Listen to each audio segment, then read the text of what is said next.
3 اصحاب نبی علیہ السلام کی غیر موجودگی میں آئے اور امہات المومنین سے انہوں نے پردے میں پوچھا کہ نبی علیہ السلام کی دن رات کی روٹین کیا ہے، اور انہوں نے گمان کیا کہ حضور کی تو روٹین بڑی نارمل سی ہے، آپ کوئی زیادہ عبادت نہیں کرتے، نہ اس طرح زیادہ نمازیں پڑھتے ہیں، نہ زیادہ روزے رکھتے ہیں۔ تو انہوں نے آپس میں گفتگو کی کہ اللہ کے نبی تو بخشے بخشائے، انہیں تو ضرورت ہی نہیں ہے۔ ایک شخص نے کہا کہ میں شادی نہیں کروں گا پوری زندگی، اللہ اللہ کروں گا۔ دوسرے نے کہا کہ میں روزانہ روزہ رکھوں گا، اور تیسرے نے کہا کہ میں روزانہ پوری رات جاگ کے نماز پڑھا کروں گا۔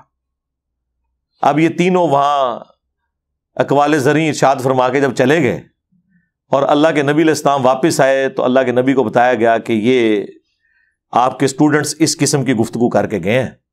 حضور جلال میں آ گئے، آپ نے کہا کہ بلاؤ ان کو۔ انہوں نے تو سمجھا ہے کہ سانو کوئی تمغہ دینے لگے نے۔ اللہ کے نبی علیہ السلام فرمایا کہ یہ کیا تم نے کلیم کیے ہیں، یہ میں روزہ رکھتا بھی ہوں، چھوڑ بھی دیتا ہوں، نفلی روزے رکھتا ہوں، نہیں بھی رکھتا، رات کو میں سوتا بھی ہوں، عبادت بھی کرتا ہوں، اور نکاح تو میری سنت ہے۔ جس نے میری سنت سے اعراض کیا، من رغب عن سنتی فلیس منی، اس کا مجھ سے کوئی تعلق نہیں ہے۔ اسی حدیث کے اوپر امام بخاری نے باب بند ہے کہ عبادت میں غلو کرنا مکروہ ہے، دین میں ناپسندیدہ عمل ہے نمازوں میں، نوافل میں غلو کرنا۔ بخاری مسلم حدیث ہے، عبداللہ بن عمر بن عاص کی شکایت حضور تک پہنچی کہ جی ان کی بیوی کی جانب سے کہ یہ روزانہ جناب روزے رکھتا ہے، رات کو عبادت کرتا ہے۔ نبی علیہ السلام نے بلا کے ڈانٹا، آپ نے فرمایا کہ یہ کیا، اگر روزانہ رات کو جاگو گے تو اندھے ہو جاؤ گے۔ اب حضور کو اگر کوئی بتائے کہ یا رسول اللہ آپ کے بعد آنے والے لوگوں نے کیا کام ڈالے ہیں، کتنے صوفیاء کے بارے میں تذکرۃ الاولیاء میں لکھا ہوا ہے کہ رات کو وہ نمک کا سرما آنکھوں میں لگاتے تھے تاکہ جاگ کے عبادت کر سکیں، اور آپ کیا فرما رہے ہیں، اندھے ہو جاؤ گے۔ اور وہ جو بخاری مسلم کی حدیث کے ایک رسی لٹک رہی تھی، حضرت سیدہ زینب حضور کی بیٹی، وہ باندھ کے نماز پڑھتی، اور میں کھولو رسی، جب تک طبیعت ساتھ دے نماز پڑھو، چھوڑ دو۔ یہ کیا ہے کہ جوڑے کے ساتھ رسی باندھی ہوئی ہے، یعنی کتنا یہ غلو۔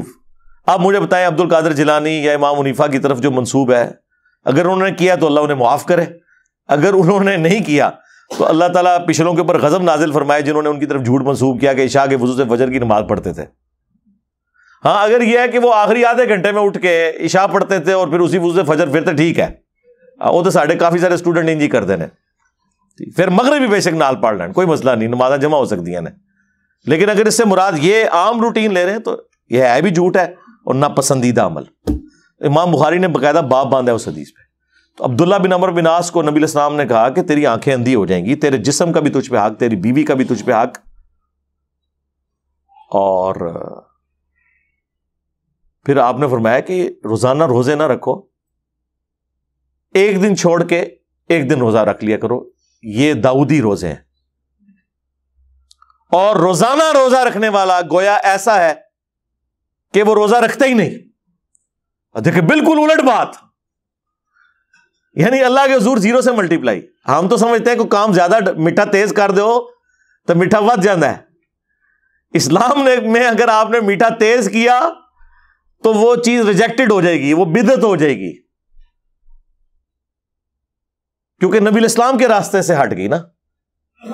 من احدث فی امرنا ھذا فہو رد، جس نے ہمارے دین میں کوئی چیز خود سے داخل کی وہ مردود ہے۔